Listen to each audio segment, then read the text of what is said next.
Good morning, YouTube and Quentin. Quentin, you have prompted me to actually make a video that I'm going to upload to YouTube, which I've never done in my life before. Anyway, this is being filmed on my Samsung Galaxy 6S Edge. And I don't know that I'll ever invest in an actual video camera to do this kind of stuff because I don't really know how much interest I have in doing this kind of stuff. But anyway, I'll make this video for you, Quentin, because you'd said that you'd be interested in seeing my Gen 5, and I like your channel. I watch it all the time, and you'd said that I should be posting videos of this thing. So here you go.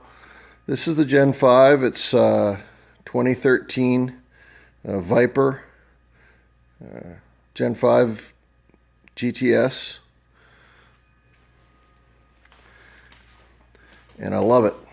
It's got 640 horsepower, or 645 really, because there's no difference between the 13 and 14 in terms of power output on the engines. They changed the way they calculate it, apparently, something like that.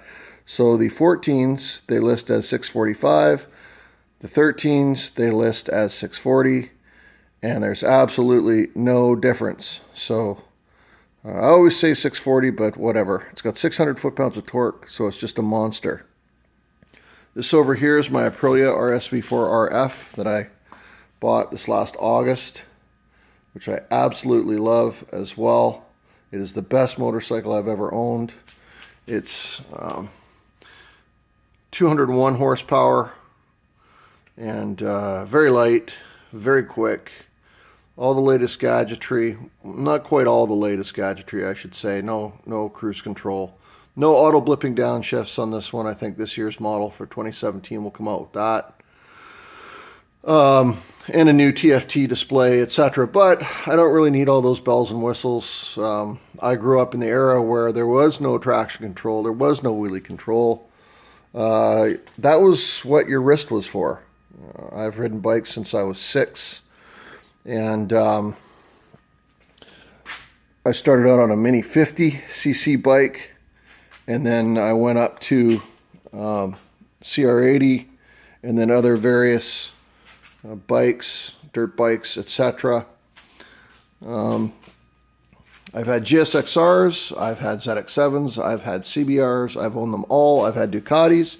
The bike before I owned this one was a Ducati 999, and I can say without any question that this bike is head and shoulders above any of the rest of those bikes, easily. It sounds incredible, and it goes crazy fast. I ride it very aggressively hard. I don't know if you can see the tire very well, but you might notice that there is or are very little chicken strip here. I think, in fact, I've pretty much worn the tire right down almost as far as I could go, and I've started getting on the actual Diablo marking here. Quite honestly, I haven't come across someone who could ride as fast as I can. And when I say fast, I mean around corners, through the twisties, knee drag type riding, heavy braking, aggressive. But again, I've been riding since I was 16 on the street. That's 30 years. And so I've logged a few miles. This is, of course, our FJ Cruiser. This is my wife's. I had purchased it originally when I was commuting. I was a commercial airline pilot for 10 years, and I commuted in North Dakota and Montana to go to work and fly. I bought this because I was sick of smashing the front of my S2000 with raccoons and rabbits and coyotes. So I bought this and put on the heavy-duty ARB brush guard, which is absolutely the best brush guard I've ever seen on any of these vehicles. It's Australian, I believe. And anyway, it's just a fantastic vehicle. My wife drives it now, And I've got a WRX STI for winter, and my S2000's outside. My son has a WRX as well. Now, I'm also, just as a little bit of background, a criminal defense attorney. I'm actually getting ready to go to work this morning. It's early, it's dark out, it's cold out. We're in Saskatchewan, Canada. But I thought I'd make this video fairly quickly and show you some of the toys inside the garage, as well as discuss one of my kind of pet peeves that I've been talking about with people online that's been driving me nuts, Viper owners in particular. So I think I've got to get my key, perhaps, to start this discussion. So I'll pause it for a sec. All right, I'm back. I've got the key to the car. I keep it away from the car because what I have found is that it kills the battery in the remote if you keep it anywhere near the car. I guess the car talks to the key and it kills it. Now, I haven't experimented with it while it's in hibernation mode because that's the mode the car is in right now. There is a unique feature in this car. I don't believe it's offered in any of the other generation Vipers 1 through 4, and that is you can actually put the car into hibernation, which shuts down all of the car's systems. I'm going to go in here now. I can't even lock this car right now. When it's in hibernation mode, it shuts down. You can't use the key fob to lock it. It just, there's no power to the car at all. So get in, and we'll see what it says. I don't know, I've never done this, so if it says anything on the dash when I get in. Not really. There's the indication where it says press to hold for hibernation mode. I don't know if you can read that very well. The way it works is this. You press this button right here. You don't have to hold it. It says press to hold. That's nonsense. You just press it. And it starts a countdown. Like the car's going to do something crazy. But all that happens is, that's it. Now, the car is shut down. When I open the door, what it's going to say is, and I don't know if you can read this, hibernation mode is engaged to minimize battery drain. Okay? So you get out and you close the door and the whole thing shuts down eventually. And that's it. So it's supposed to minimize battery drain. And this is the issue that I want to talk about. Now, I can fire this car up right now. It's been sitting here for 3 weeks, okay? 3 weeks. I haven't touched this car. I don't drive it. There's 3 inches of snow outside, and we just had a couple inches fall this weekend. I'm going to press the start button, and this thing fires right up. No problem at all. All right. I'm going to shut it down. Now, the battery for this car is located in the back, which I believe is done for weight distribution purposes. Here's the back. I like these 2 lights. It's almost like 2 eyes looking at you when you get in the car. Kind of cool. There's a panel back here that's pretty easy to remove. Okay, and there's the battery. I know exactly where the battery is, and guess what? I do have a charger. I've got a charger right over here. That's where it sits. It doesn't move. I live in Canada. I don't drive my cars for weeks and weeks and weeks on end. But guess what? That charger never moves. That charger doesn't move for the motorcycle, which has been sitting there for similarly, well, I haven't started it in probably about 3 weeks, but it's been sitting there for months. This is January now. I stopped riding it in October, okay? At the end of the day, the discussion and the argument is a battery tender necessary? And my point is, no, it is absolutely not necessary, and it has nothing to do with the hibernation mode in this car.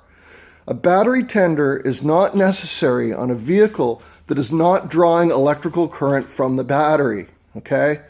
Now, and this one gets driven often, so it's not even an issue. Batteries have internal resistance. They have resistance that builds up over time because the plates in the battery become corroded or something to that effect. I don't know. I'm not a engineer, but they will have an internal resistance, and the battery will lose its charge. All batteries lose charge. But if it's a good battery, it loses very, very little charge and should not be a problem starting your car. You don't need a hibernation mode, and one of these days, if I'm so inclined, I will go outside and start my S2000. It's been sitting out there for months. And it has no hibernation mode in it, and I guarantee you it will fire right up. All the Viper owners out there who argue, you must have a battery tender, you must have a battery tender. No, you don't have to have a battery tender, okay? And you don't need hibernation mode. If you need a battery tender, your car has a draw. It has an electrical draw on the battery. Battery tender is a Band-Aid, okay? You shouldn't need it, ever. That's the bottom line. If you need a battery tender, then you have an electrical draw in your electrical system. You should find out where that is. But I've owned cars ever since I was 16. I've got many of them out here, and none of them use a battery tender, and several of them sit for multiple weeks, in fact, months at a time. So you can argue all you want, you can fuss and scream, but you're just using a Band-Aid on your car, and at the end of the day, if that's what you want to do, that's fine. It's a cheap fix. It is cheap. I mean, one of those battery chargers over there is, I don't know, 50 bucks, 25 bucks, depending on where you live and shipping. But I will tell you right now, there is no reason to have a battery charger.